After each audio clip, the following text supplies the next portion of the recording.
Medical science has developed a vaccine that prevents hepatitis B with 95% efficacy and therapies that cure hepatitis C at a similar rate. Despite these tools, viral hepatitis deaths are rising. The 2026 Global Hepatitis Report from the World Health Organization documents the widening gap between medical capability and public health outcomes. Assessment of the United Nations Sustainable Development Goals relies on a specific indicator, reducing the prevalence of chronic hepatitis B in children under 5 to 0.1%. Current data shows the global rate has stalled at 0.6%. This chart tracks the 2030 targets for mortality against the latest global data. The row for hepatitis B-related deaths indicates a significant divergence from the planned trajectory. Instead of achieving the targeted 65% reduction, hepatitis B mortality has increased by 17% since 2015. In 2024 alone, combined viral hepatitis infections resulted in 1.34 million deaths.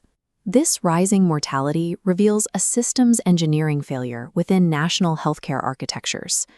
Reaching the 2030 goals requires more than optimizing initial vaccination campaigns. Health systems must now account for the millions of individuals who already live with chronic infections and require active clinical intervention.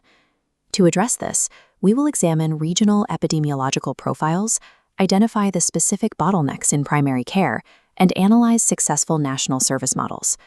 The findings suggest that meeting the 2030 targets will depend on a transition from isolated prevention protocols to integrated, lifelong clinical management. Progress across the global epidemiological landscape is unequal, with different regions facing distinct challenges. The WHO African region tracks the highest burden of new infections, accounting for 68% of the global total for hepatitis B. Regional prevalence among children under 5 stands at 1.4%. Lowering this rate requires an immediate scale-up of birth dose vaccines and preventive care for pregnant women. Hepatitis C presents a different geographic profile, illustrated by the incidence rate ratios, a metric showing the momentum of new infections. The Western Pacific and European regions have secured significant declines in new infections, driven by the rollout of direct-acting antivirals and harm reduction services. In contrast, the region of the Americas shows stagnant progress, with uncertainty intervals suggesting fragmented surveillance. New infections in the Americas are primarily associated with injection drug use and a lack of expanded harm reduction coverage. These regional variations mean that ministries of health must triage their response based on their specific epidemiological data. Even with improved case finding, health systems often fail to physically transition patients from a diagnosis to actual care. Service coverage data from the WHO reveals a significant drop-off in the cascade of care. Currently, only 27% of people with chronic hepatitis B and 36% of those with hepatitis C have been diagnosed. Managing hepatitis B requires lifelong antiviral treatment and clinical monitoring following the initial diagnosis. Only 4.3% of eligible hepatitis B patients and 20% of hepatitis C patients globally are receiving the treatment they require. These figures suggest that specialized hepatology programs lack the capacity to manage the total volume of patients needing chronic care. Solutions can be found by analyzing national models that have successfully bridged this gap in service delivery. China transitioned from a prevention-only model toward comprehensive public health management to reach millions of adults living with chronic infections. Their 2+3 health service package utilizes medical prevention coordination to deliver care through existing health networks. This model integrates hepatitis B screening and management directly alongside services for diabetes and hypertension at the community level. Rwanda achieved a rapid scale-up of hepatitis C elimination by utilizing its decentralized primary healthcare foundation. In Madagascar and the refugee programs of Cox's Bazar, health workers embedded hepatitis screening into routine antenatal services for pregnant women.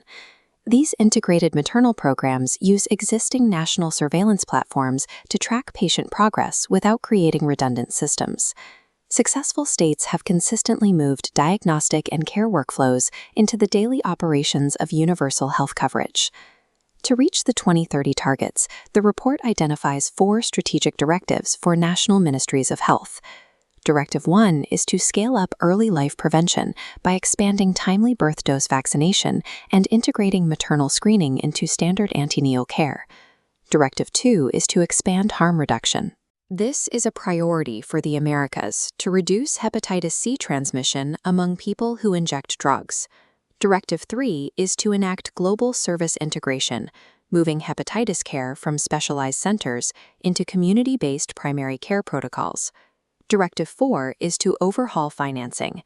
Following the model of Pakistan, nations should secure domestic budget lines for hepatitis services. This also requires utilizing trade legislative flexibilities to procure affordable diagnostics and generic direct-acting antivirals. The tools to eliminate viral hepatitis as a public health threat are already available. Every missed diagnosis is a failure of the health system. The path to 2030 requires the integrated execution of these directives.